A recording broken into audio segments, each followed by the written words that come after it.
ضرب‌المثل و مقال‌های مکزیکی. من به زیر آهنگ می‌رقصم که برای من می‌نوازند.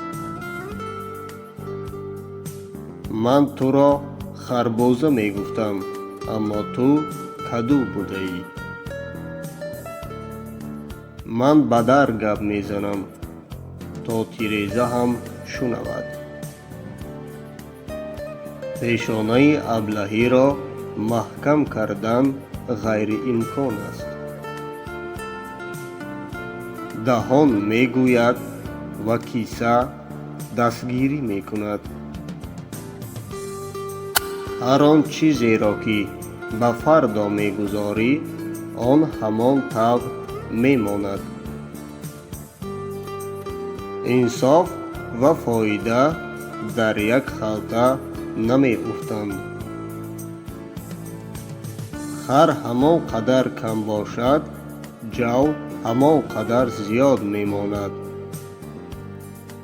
هر قدر که آدمان کم باشند سازش کردن با آنها آسان می شود. هر آن چیزی که هیچگاه از من نبود به من لازم نیست.